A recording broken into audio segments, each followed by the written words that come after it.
नमस्कार, प्रेमिलास रेसिपीमध्ये तुमचं सर्वांचं खूप खूप खूप स्वागत. तर आज आपल्याला स्वीट कॉर्न आप्पे करायचे आणि सोबतच ओल्या खोबऱ्याची चटणी सुद्धा करायची. तर हे आप्पे खूप हेल्दी आहेत खायला. तर नाश्त्यासाठी असे आप्पे तुम्ही बनवू शकता किंवा मुलांच्या डब्याला सुद्धा देऊ शकता. तर आता हे स्वीट कॉर्न आप्पे कसे करायचे ते बघण्यासाठी लगेच किचनमध्ये जाऊया. त्याच्या आधी माझ्या जर रेसिपी तुम्हाला बघायला आवडत असतील तर जास्तीत जास्त लाईक, शेअर आणि कमेंट करा. आणि जे कोणी नव्याने माझ्या रेसिपीज बघत आहेत त्यांनी सुद्धा चॅनेलला जरूर सबस्क्राईब पण करा. तर चला लगेचच आपल्या रेसिपीला सुरुवात करूया. आता आपल्याला स्वीट कॉर्न आप्पे करायचे. त्याच्यासाठी काय काय घेतलंय ते बघूया. हे बघा, मी असे मक्याचं कणीस सोलून 1 वाटी असे दाणे काढून घेतलेले, छान कोवळे आहेत हे दाणे. ही 1 वाटी घेतलेले. त्याच वाटीने 1 वाटी जाड रवा घेतलाय. तुम्ही इकडे बारीक रवा पण घेऊ शकता. त्याच वाटीने अर्धी वाटी पोहे घेतले. आता बाकीचं साहित्य आपण करताना बघूया. आता पहिल्यांदा काय करायचंय ते बघूया. आधी आपल्याला पोहे रवाळ असे वाटून घ्यायचे. त्याच्यासाठी मी मिक्सरचं भांडं घेतलंय. हे पोहे मिक्सरच्या भांड्यामध्ये घालूया आणि चांगले आता हे रवाळ वाटून घेऊया. आधी बघा, असे रवाळ वाटून घेतले ते पोहे आपण या भांड्यामध्ये काढूया. आता त्याच मिक्सरच्या भांड्यामध्ये आपण ह्या 4 मिरच्या घेतलेल्या आणि थोडंसं आलं घेतलेलं आहे ते घालूया. ह्या कमी तिखट मिरच्या घेतल्यात मी इकडे. तुमच्या आवडीप्रमाणे तुम्ही तिखट कमी तिखट वापरू शकता मिरच्या. आणि हे 1 वाटी मक्याचे दाणे सोडलेले हे पण ह्याच्यामध्येच घालूया. आता हे पण आपल्याला असं दरदरीतच वाटून घ्यायचंय, बिना पाणी घालता वाटायचं. हे बघा, मिरची, आला आणि मक्याचे दाणे असे वाटून घेतलेत. दरदरीतच वाटून घेतलेलं आहे, खूप असं बारीक नाही वाटलेलं. आता या पोह्यांवरतीच आपण काढून घेऊया. हे दळलेल्या पोह्यांवरती हे बघा, काही व्यवस्थित काढून घेते मी. आता हा 1 वाटी रवा घालूया. त्याच वाटीने इकडे मी अर्धी वाटी आंबट दही घेतलंय, ते पण ह्याच्यावरतीच घालूया.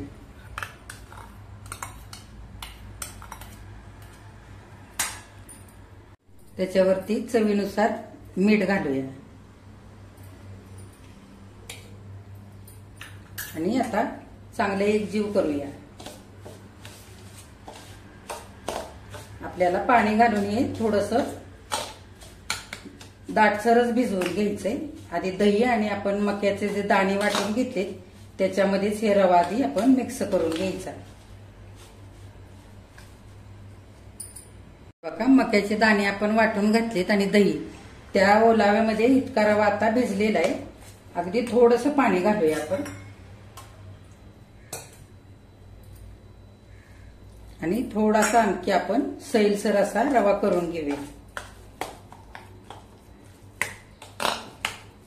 आपल्याला आप्पे करताना परत पाणी किती लागतंय ते आपण नंतर घालूया. आणि हे आता झाकून मुरवण्यासाठी ठेवून देऊया 10 ते 15 मिनिटांसाठी. आपला आता रवा भिजतोय तोपर्यंत आपण ओल्या खोबऱ्याची चटणी करूया. इकडे अर्धी वाटी मी ओलं खोबरं घेतलंय खरवडून. 2 चमचे डाळवं घेतलंय. इकडे 4-5 लसूण पाकळ्या, 4 कमी तिखट मिरच्या तुकडे करून घेतलंय. 1 इंच आलं घेतलंय. 1 चमचा दही घेतलंय. इथे 2 चमचे शेंगदाणे भाजून घेतलेले आहेत हे बिना साल काढता. 1 चमचा दळलेली साखर, थोडीशी कोथिंबीर आणि थोडंसं चवीनुसार मीठ. आता आपण काय करायचं ते बघूया. आधी आपण मिक्सरच्या भांड्यामध्ये ओलं खोबरं घालूया.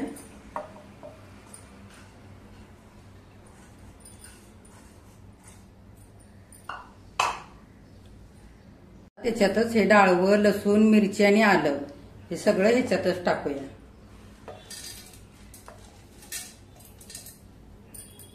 शेंगदाणे पण घालूया. ही साखर पण सगळी घालूया आणि हे चमचाभर दही पण घालूया. थोडीशी कोथिंबीर घालू, थोडीशीच घातली. चवीनुसार मीठ. आणि थोडंसं पाणी घालूया. ही दह्याची वाटी धुवून मी पाणी घेतलंय आणि चांगली आता ही चटणी आपल्याला बारीक वाटून घ्यायची. पद्धतीने मी ओल्या खोबऱ्याची चटणी आता वाटून घेतलेली आपण ह्या वाटीमध्ये काढून घेऊया. तुम्हाला किती पातळ किंवा दाटसर ठेवायचे तसं तुम्ही पाणी घालून करू शकता. पातळ सुद्धा आणखी ही चटणी मी दाटसरच ठेवलेली. आता 1 चमचाभर पाणी घेतलंय मिक्सरच्या भांड्यामध्ये आणि हे पण ह्या चटणीमध्ये घालून घेऊया. आता आपल्याला फोडणी करायची. फोडणीसाठी मी गॅसवरती भांडं ठेवलेलं आहे. आता आपण तेल घालूया 1 पळी भरून आणि तेल चांगलं आता गरम होऊ द्यायचं. तेल आता गरम व्हायला लागलंय. हा 1 छोटा चमचा मोहरी घालूया. मोहरी चांगली फुलू द्यायची आधी. मोहरी फुललेली आहे. इकडे मी अर्धा चमचा चण्याची डाळ आणि उडदाची डाळ घेतली ती घालूया. 1 मिरची सुकी मिरची तुकडे करून घेतली ती घालूया आणि 2 चिमटी हिंग घेतलाय तो पण घालूया. चांगलं आता हे हलवून घेऊया. आता आपण ही तयार केलेली फोडणी घालून घेऊया याच्यात.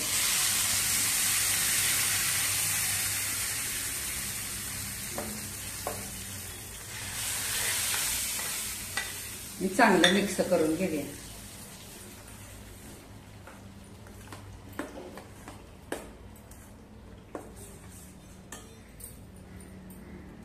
आता चटणी तयार झालेली आहे. आपण झाकण घालू आणि ठेवूया.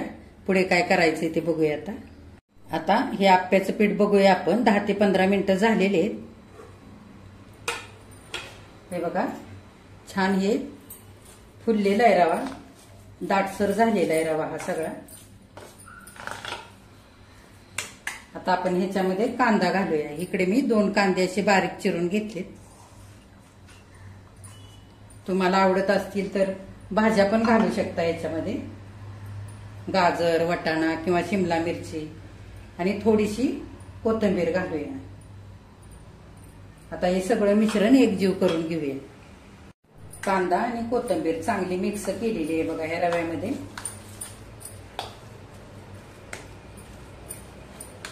आता आपल्याला थोडंसं पाणी घालून घ्यायचंय. आपल्याला आप्पे घालता येतील ना असं सैलसर करून घ्यायचंय.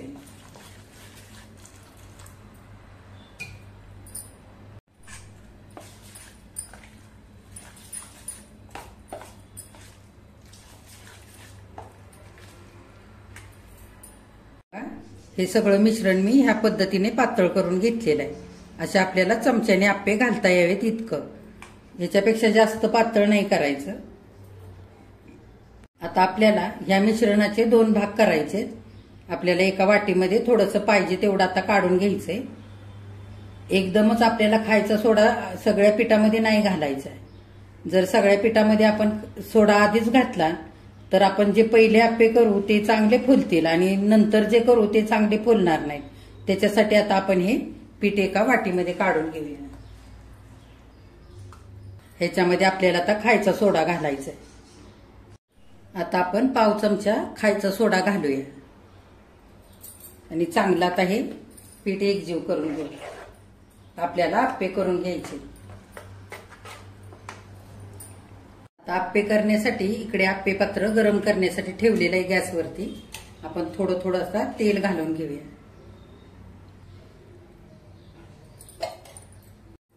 असं तेल सगळीकडे असं पसरवून घ्यायचं.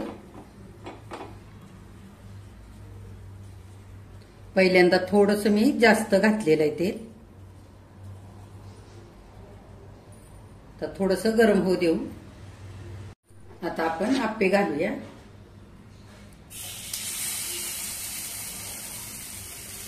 गॅस मध्यमच ठेवायचा आणि आप्पे घालून घ्यायचे.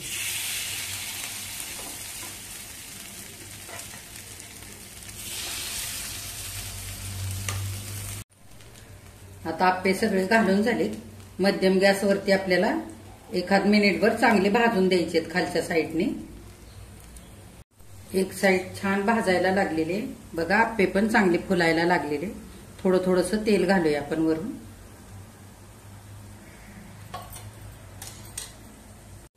आता आपण आप्पे उलटवून घेऊया.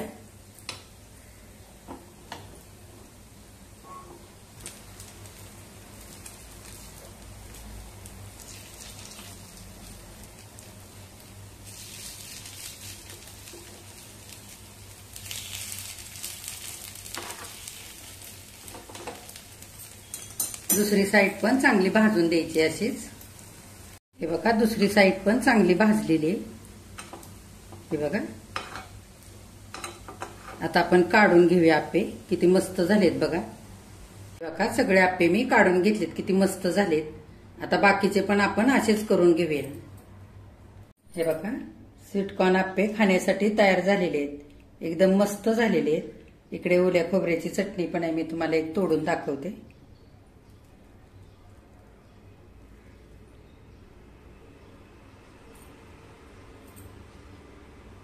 हे बघा आतून छान मऊ झालेत आणि वरून छान कुरकुरीत.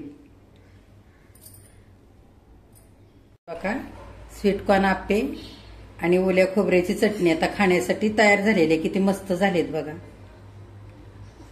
जर हे आप्पे तुम्हाला सकाळच्या नाश्त्यासाठी करायचे असतील तर तुम्ही आप्प्यांचं पीठ संध्याकाळी करून फ्रीजमध्ये ठेवू शकता, छान राहतं ते.